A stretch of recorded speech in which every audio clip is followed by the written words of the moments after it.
You are the nurse taking care of a 21-year-old female who complains of 2 days dysuria, that over the last 24 hours has been accompanied by fever, chills, and lower back pain.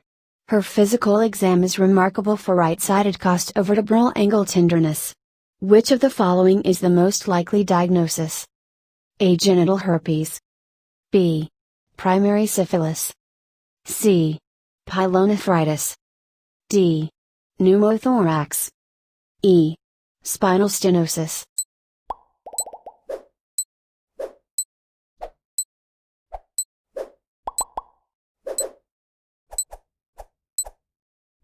The answer is C. Pyelonephritis. The patient's presentation with dysuria that progresses to include fever, chills, and lower back pain, is a very classic presentation of pyelonephritis. Pyelonephritis is an infection of the renal parenchyma, most commonly due to an ascending urinary tract infection. In this patient, who is a female, which places her at a greater risk for UTIs as compared to males due to females having shorter urethras than males, who initially has dysuria, this is a convincing story for a UTI. Further, the fact that the symptoms of fever, chills, and lower back pain are not present initially with the dysuria, but develop over the next day, is further evidence that pyelonephritis is the likely diagnosis. The physical exam finding of unilateral costovertebral angle tenderness also is highly suggestive of pyelonephritis. The other choices are incorrect. Spinal stenosis is not a common diagnosis in young, otherwise healthy patients, and would not account for dysuria and unilateral costovertebral angle tenderness. A pneumothorax would not cause dysuria and would likely present with shortness of breath. Primary syphilis and genital herpes would not account for dysuria, lower back pain, or costovertebral angle tenderness. You are the nurse taking care of a 21-year-old female who complains of 2 days dysuria, that over the last 24 hours has been accompanied by fever, chills, and lower back pain. Her physical exam is remarkable for right-sided costovertebral angle tenderness. Which of the following is the most likely diagnosis? A. Genital herpes. B. Primary syphilis. C. Pyelonephritis. D. Pneumothorax. E. Spinal stenosis.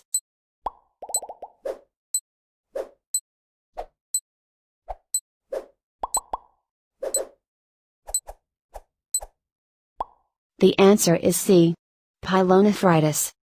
The patient's presentation with dysuria that progresses to include fever, chills, and lower back pain, is a very classic presentation of pyelonephritis.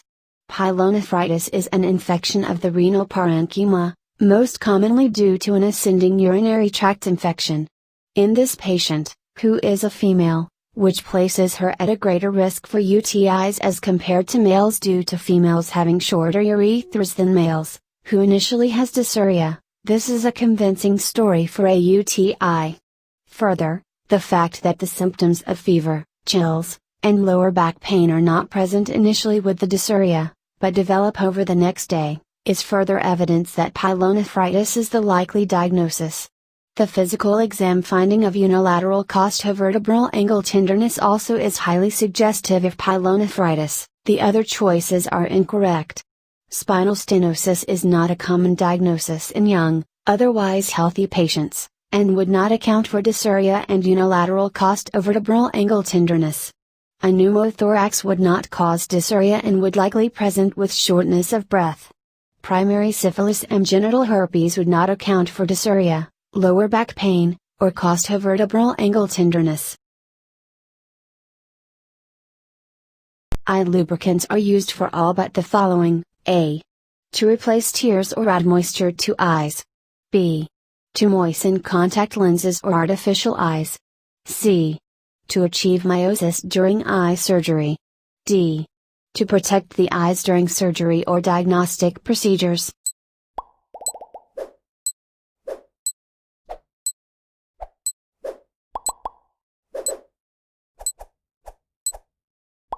The answer is C. To achieve meiosis during eye surgery. Eye lubricants are not used to achieve meiosis during eye surgery. Eye lubricants are frequently used to treat dry eyes in cases where tears need to be replaced, to moisten contact lenses, or to protect eyes during surgery. Which of the following is part of a standard treatment plan for a diagnosis of stage I Lyme disease? A. Administration of intravenous antibiotics. B. No treatment unless the disease progresses to stage 2 or stage 3. C. Administration of oral antibiotics. D. A topical antihistamine to reduce symptoms.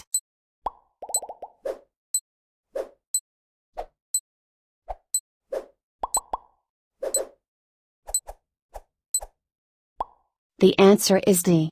A topical antihistamine to reduce symptoms. Stage 1 is called early localized Lyme disease. The infection is not yet widespread throughout the body. This is treated with a topical antihistamine to reduce symptoms. Which of the following is considered to be a normal age-related ocular degeneration? A. Glaucoma. B. Blepharitis. C. Presbyopia. D. Cataracts.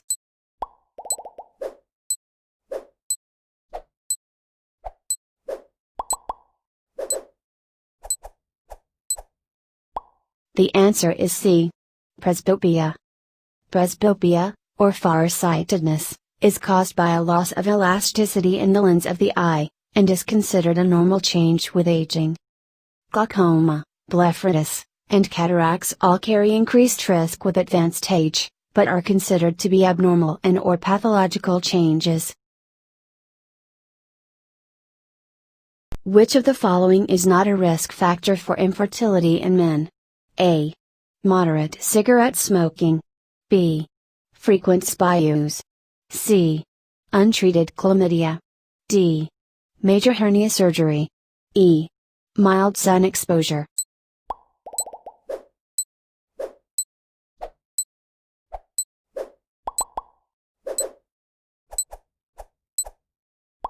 The answer is E. Mild sun exposure. Cigarette smoking and other poor lifestyle choices have been shown to cause decreased fertility in men. Surgeries such as hernia repair could also have a negative effect on male fertility. Sexually transmitted infection can cause fertility problems, especially if left untreated, in males and females. Frequent hot tub or spa use has also not recommended. Mild levels of sun exposure are the least likely of the above to cause infertility in men. The nurse is educating a 19-year-old female on contraceptive methods. The nurse describes which of these as the most effective? A. The male condom. B. Fertility awareness. C. Withdrawal before ejaculation. D. The female condom. E. A diaphragm and spermicide.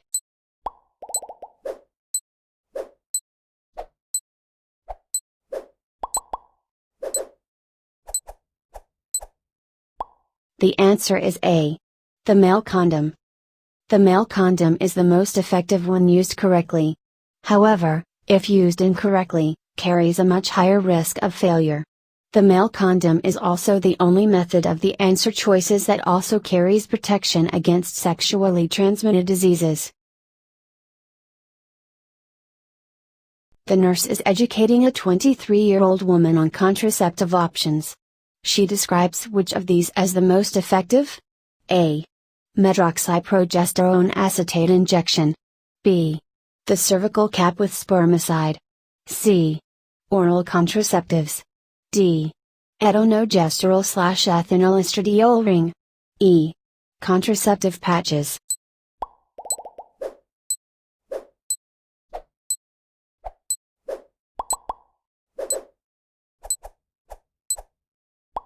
The answer is A.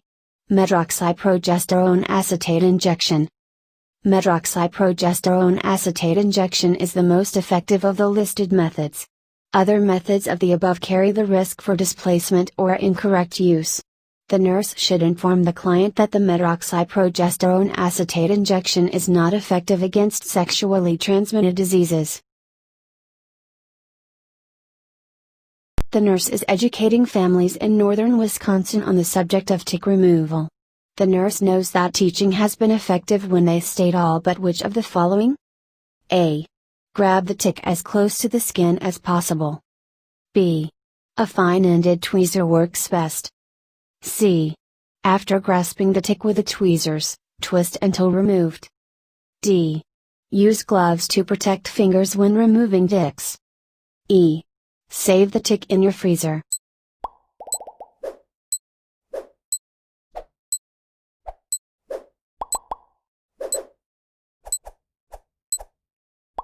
The answer is C.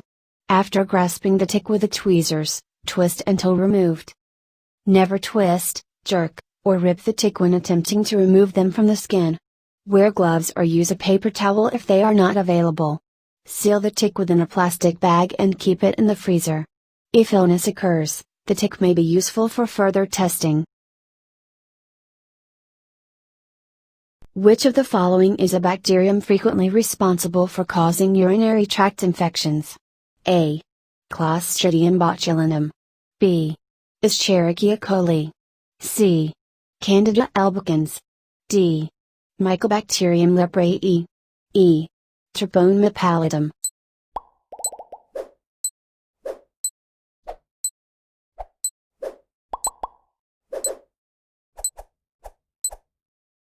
The answer is B.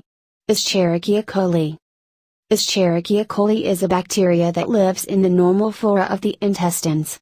However, it is also a frequent cause of urinary tract infections. Candida albicans is a fungus that frequently causes thrush and vaginitis. Mycobacterium leprae is responsible for leprosy or Hansen's disease. Treponema pallidum is a spirochete responsible for syphilis. Lastly, Clostridium botulinum is responsible for botulism as a result of its secretion of a neurotoxin. Which of the following bodily fluids does not transmit human immunodeficiency virus, HIV? A. Breast milk. B. Blood. C. Vaginal secretions. D. Semen. E. Saliva.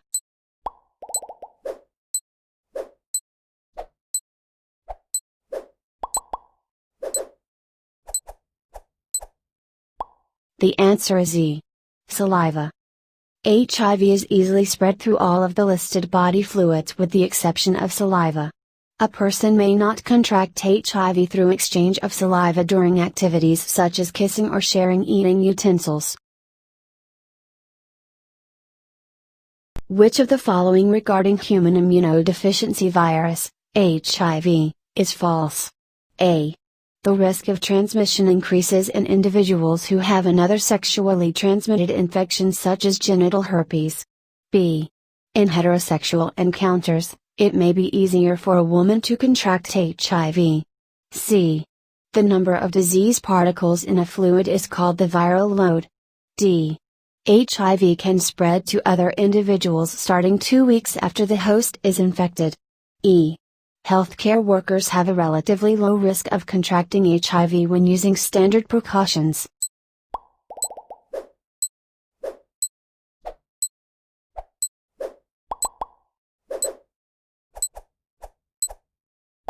The answer is D.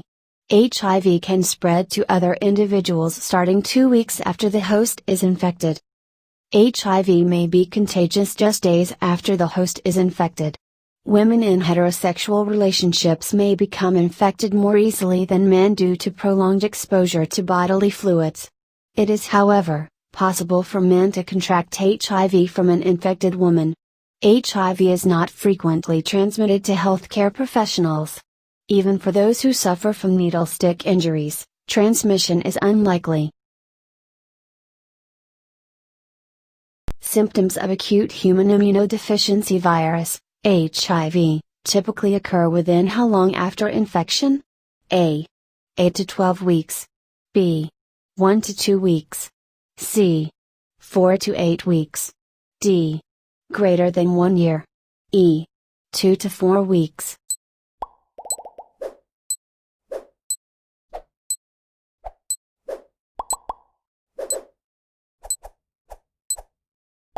The answer is E.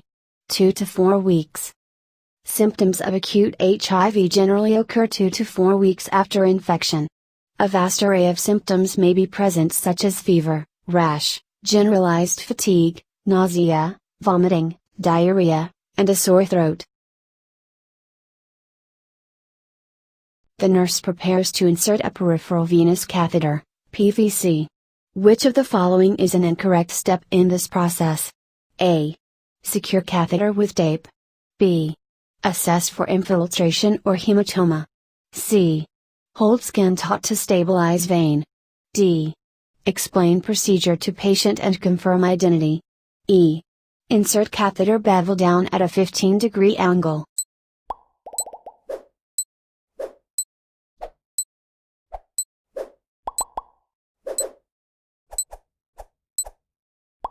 The answer is E. Insert catheter bevel down at a 15-degree angle. The catheter needle must be inserted bevel up at an angle between 10 to 30 degrees. The correct steps for inserting a peripheral venous catheter, PVC, are: 1. Explain procedure and check identity. 2. Prepare equipment at the bedside on clean surface. 3. Apply appropriate personal protective equipment as needed. 4. Distend veins by applying tourniquet 4 to 6 inches above site. 5. Clean site with facility-approved cleaning solution. 6. Hold skin taut to stabilize vein. 7. Insert catheter bevel up at an angle between 10 and 30 degrees. 8. Pierce skin and vessel to enter vein. 9. Advance catheter until blood return observed, then remove tourniquet. 10. Withdraw needle from catheter and advance catheter to hub. 11. Secure catheter with tape or facility-approved dressing. 12. Attach forward tubing and begin infusion. 13. Assess for complications including infiltration or hematoma. The surgical nurse cares for a patient status post-umbilical herniorrhaphy. Which of the following nursing interventions is a priority for the nurse? A. Avoid coughing. B. Preventing overexertion. C. Relieve urinary retention. D. Provide ice packs. E. Turn and deep breathe.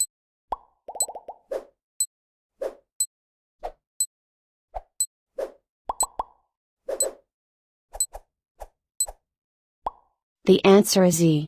Avoid coughing. All of these are important nursing interventions for a post-op herniorrhaphy patient. The priority is to prevent increasing intra-abdominal pressure. Relieving urinary retention and avoiding coughing are the most important considerations to achieve this priority, but it is most important for the nurse to remember to avoid coughing, as it is most likely to increase intra-abdominal pressure. It is also important to remember because it is often promoted for other post-operative procedures, and this is one case where it is not. The community health nurse educates a group of young boys who are learning about hiking safety. Which of the following statements made by the nurse is not effective for preventing Lyme disease? A. You should be aware of where ticks infected with Lyme disease are located, particularly in the upper Midwest, New England, and the Mid-Atlantic region. B. You can take antibiotic medications before hiking to make sure you don't get Lyme disease. C. You should wear insect repellent on your skin and clothes if you are in an area endemic to Lyme disease. D. Try to cover as much of your skin as possible, long pants, long sleeves, long socks, and cover your neck and hands too. E. After you hike in a Lyme disease endemic area, carefully examine your skin for ticks.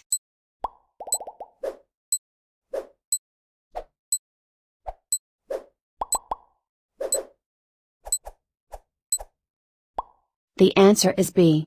You can take antibiotic medications before hiking to make sure you don't get Lyme disease.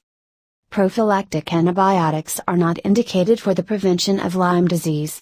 Antibiotics will be used after a tick bite when symptoms develop and an infection is suspected.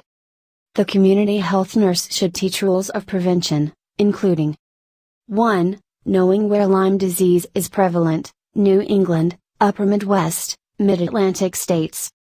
2. Wearing long sleeves and long pants, covering as much skin as possible with clothing. 3. Using insect repellents such as sprays over the whole body, and 4. Checking for tick bites especially after exposure is anticipated, so you may receive care as quickly as possible if needed. Which of the following should be restricted in a patient with end-stage renal failure? A. Fluids. B. Protein. C. Potassium. D. All of these are correct.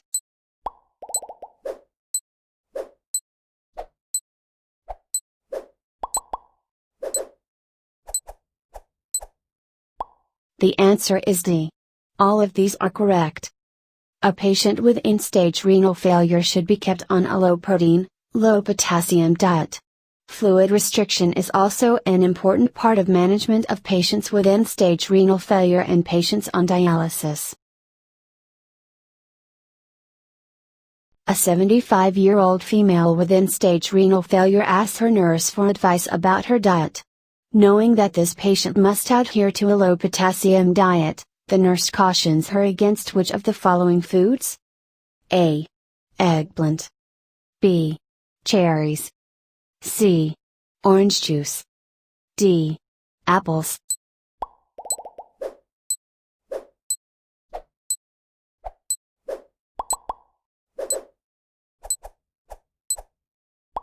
The answer is C. Orange juice. Orange juice is very high in potassium. 1 12 ounces glass of orange juice contains 705 milligrams of potassium. This could easily increase blood potassium to dangerous levels.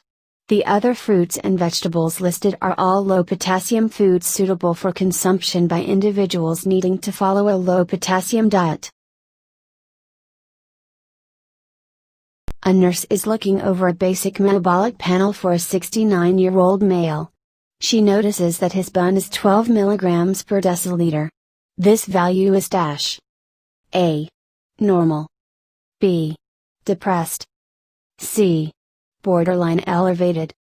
D. Elevated.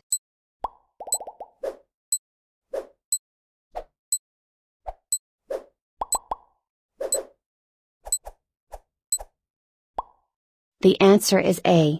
Normal. Bun, or blood urea nitrogen, is a measurement of the kidney's ability to excrete urea, which is a byproduct of protein metabolism. This patient's bun is within normal range. The reference range for bun is 7 to 20 milligrams per deciliter. You are the nurse taking care of an elderly patient with severe dementia and limited mobility who is at a high risk for developing a pressure ulcer. Which of the following options is the best first-line approach to preventing development of a pressure ulcer in this patient? A. Turning the patient multiple times per day. B. Applying topical antibiotic ointment to cover the patient's entire body surface. C. Administering broad-spectrum intravenous antibiotics. D. Request a dermatology consult. E. Administer a one-time dose of broad-spectrum intramuscular antibiotics.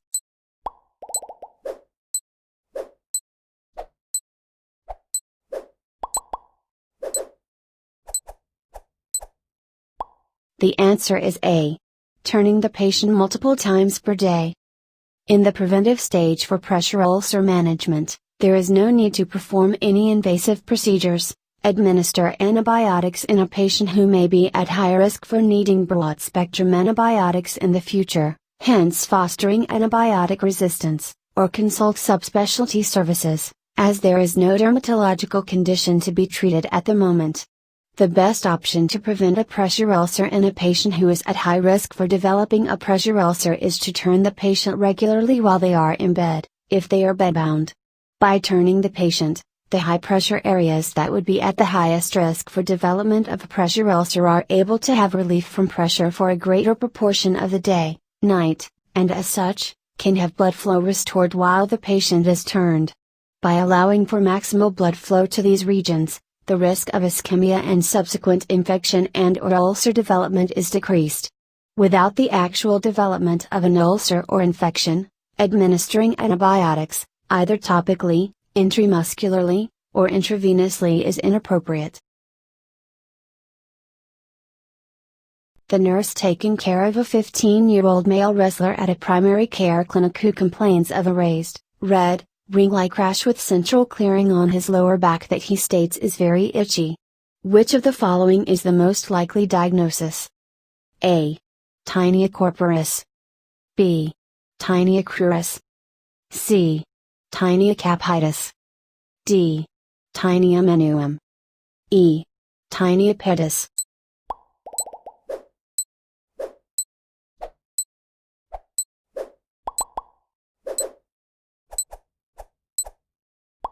The answer is A. Tinea corporis. Tinea corporis is also known colloquially as ringworm. The described case is a classic case for tinea corporis, in which the patient is a young athlete, often a wrestler, due to the frequent skin-to-skin or skin-to-mat contact in damp, sweaty environments, who presents with an itchy, red, ring-like rash that exhibits central clearing. The word corporis qualifies that the fungal dermatophyte infection, tinea, is specifically located on the body/torso/back region. The other choices are incorrect, as tinea capitis is a fungal infection of the scalp, tinea pedis is a fungal infection of the feet, tinea cruris is a fungal infection of the groin, jock itch, and tinea menuum is a fungal infection of the hands. You are a nurse in an emergency department and a patient presents with a 5 cm by 6 cm abscess on the dorsal aspect of his left hand. The hand is very painful, but he has full range of motion, and no sensory deficits. He is febrile and has no systemic or localized symptoms aside from the abscess. Which of the following is the most appropriate next step in management? A. Prescribe oral antibiotics without draining the abscess. B. Inject steroid into the abscess. C. Amputate the affected hand at the wrist. D. Apply topical antibiotic to the abscess. E. Incision and drainage of the abscess.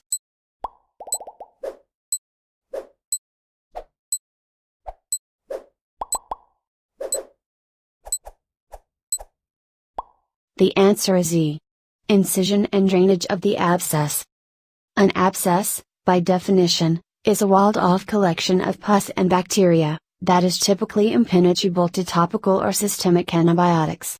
The only way to truly resolve an abscess is to incise and drain it, such that the walled-off material can be expelled, and the pressure and pain can be relieved. Further, the material should be sent for culture so that the patient can be placed on appropriate antibiotics if the physician deems it necessary for post-drainage care. The other choices are incorrect. Surgical amputation of the affected hand would be a drastic measure for a localized abscess that is not otherwise causing limb ischemia or necrosis. Incision and drainage is a much more reasonable first step. Injecting a steroid into the abscess would be a potentially dangerous intervention, as steroids decrease the body's immune response to infection, and as such, could increase the bacterial load within the abscess, allowing it to expand and become more serious. As mentioned earlier, topical and oral antibiotics would likely be impenetrable to the abscess and would be inappropriate first steps when the option of incision and drainage exists. Which of the following causes microcytic hypochromic anemia? A. Chronic lead exposure. B. Iron deficiency. C. Thalassemia. D. All of these.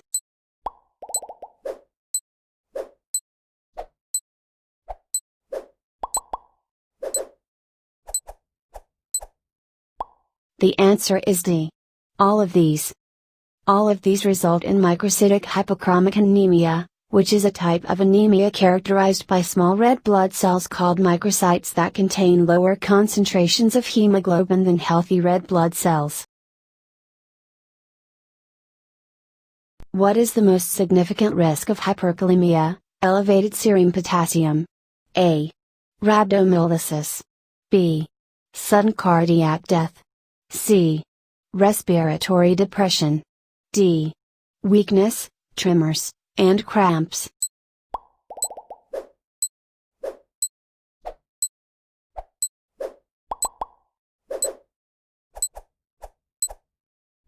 The answer is B. Sudden cardiac death. Mild hyperkalemia may be asymptomatic, but a significant rise if potassium levels above normal can cause fatal heart arrhythmia, resulting in sudden cardiac death. Weakness, tremors, and cramps are common symptoms of mild hypokalemia, depressed potassium levels, while respiratory depression and rhabdomyolysis can occur with severe cases of hypokalemia. Cranial nerves are important to assess to determine the neurological status of a patient in regards to possible deficits. All the following cranial nerves should be assessed for proper eye movement and function, including vision except dash. A. Cranial nerve 6. B. Cranial nerve 8. C. Cranial nerve 3. D. Cranial nerve 2. E. Cranial nerve 4.